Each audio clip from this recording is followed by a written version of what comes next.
एक नगर में बहुत ही बड़ा शातिर चोर रहा करता था और उस चोर के बारे में जानते तो सब थे, पर आज तक उसे कोई भी पकड़ नहीं पाया था। चोर ने अपना पूरा जीवन चोरी करने में ही लगा दिया था। उसके पूरे नगर में और उसके आसपास के इलाके में भी उसकी बराबरी का चोर कोई नहीं था। उस चोर का एक बेटा भी था जिसे वह अपनी तरह एक शातिर चोर बनाना चाहता था। वह शातिर चोर अपने बेटे को हमेशा एक ही बात सिखाता था। वह कहता था कि बेटा, कभी भी किसी साधु सन्यासी का उपदेश मत सुनना। अगर कोई तुमसे कुछ कहने भी लगे तो अपने कान बंद कर लेना और वहां से भाग जाना। उस चोर का बेटा उसकी इस बात को बचपन से ही सुनता आ रहा था, जिसके कारण उसके मन में यह बात बैठ गई थी, क्योंकि उस लड़के का पूरा ध्यान चोरी करने पर ही था। इसलिए वह भी अपने पिता की तरह एक शातिर चोर बन गया।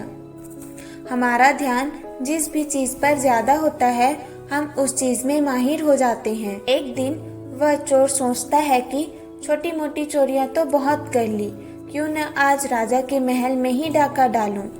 राजा के महल में चोरी करने के उद्देश्य से वह चोर महल की ओर चल पड़ता है। मार्ग में उसे कुछ लोगों की भीड़ नजर आती है। वो उस भीड़ को देखकर रुकता है और वह देखता है कि वे लोग क्या कर रहे हैं। जब वो चोर भीड़ के करीब जाता है तो वह देखता है कि सभी लोग एक एक करके एक सन्यासी के चरणों में गिरकर उनका आशीर्वाद ले रहे हैं। वो सन्यासी और कोई नहीं बल्कि गौतम बुद्ध ही थे। वो चोर बुद्ध को देखकर उनकी तरफ आकर्षित हो जाता है, क्योंकि उसने भी पहली बार इतने तेजस्वी व्यक्ति को देखा हुआ था। अचानक उसे अपने पिता की बात याद आ जाती है कि साधु सन्यासियों से दूर रहना चाहिए। एक बार को वह सोचता है कि वह वहां से चला जाए, लेकिन फिर उसके मन में एक प्रश्न उठता है कि पिताजी ऐसा क्यों कहते थे। इस प्रश्न का उत्तर जानने के लिए वो चोर उन सभी लोगों के साथ बैठ जाता है और गौतम बुद्ध का उपदेश सुनने लगता है। बुद्ध उस उपदेश में झूठ बोलने की व्यर्थता और विश्वासघात के बारे में बताते हैं। उपदेश समाप्त होने के बाद वहां बैठे सभी लोग अपने अपने घर चले जाते हैं और वो चोर भी चोरी करने के लिए महल की ओर चल पड़ता है। रास्ते में चलते हुए चोर अपने मन में सोचता है कि क्यों न आज उपदेश में कही हुई बातों को ही मानकर देख लिया जाए। उसके बाद वो चोर महल के दीवार पर से कूदकर जाने के बजाय महल के द्वार से ही अंदर प्रवेश करने लग जाता है।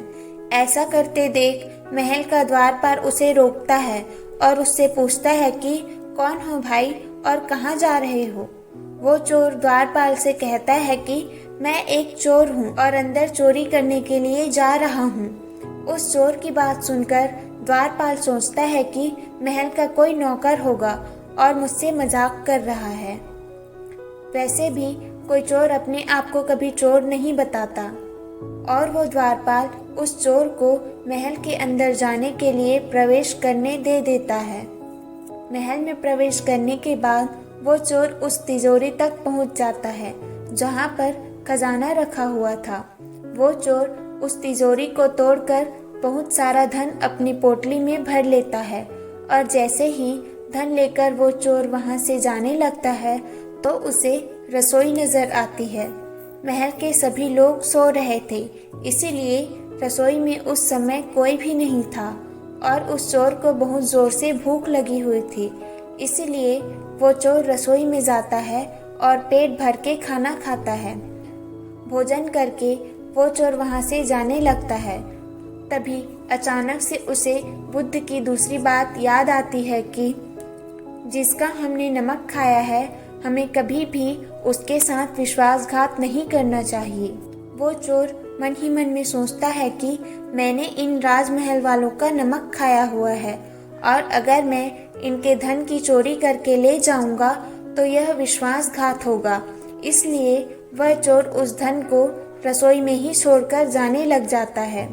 ऐसा करते हुए उसे महल का एक व्यक्ति देख लेता है और वो शोर मचा देता है कि राजमहल में चोर घुस गया है। राजा के सिपाही उस चोर को पकड़ लेते हैं और उसे राजा के पास ले जाते हैं और उसके बाद राजा उस चोर से पूछता है कि जब तुमने धन को चुरा ही लिया था तो तुम उसे छोड़कर क्यों चले जा रहे थे। वो चोर कहता है कि एक सन्यासी के उपदेश के कारण। किसी के साथ विश्वासघात करना बुद्धिमत्ता नहीं बल्कि मूर्खता है।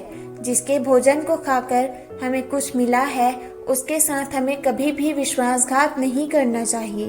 उस व्यक्ति की बात सुन राजा प्रभावित हो जाता है और उस चोर से कहता है कि यदि तुम ऐसे उपदेश बचपन से ही सुनते आते तो तुम कभी भी चोर नहीं बनते। जाओ, मैं तुम्हें छोड़ता हूँ, लेकिन एक बात को हमेशा याद रखना, सही संगत और सही उपदेश ही व्यक्ति का जीवन बदल देता है। दोस्तों, इस कहानी का उद्देश्य सिर्फ आपको यह सिखाना नहीं है कि आप किसी के साथ विश्वासघात ना करें या झूठ ना बोलें, बल्कि ये कहानी आपको सिखाना चाहती है कि आप बुरे तब तक हैं जब तक कि आप सही उपदेश सुनना और सही संगत करना शुरू नहीं कर देते। जो कल आपने गलत संगत कर ली थी वही आज आपके दुखों का कारण भी है।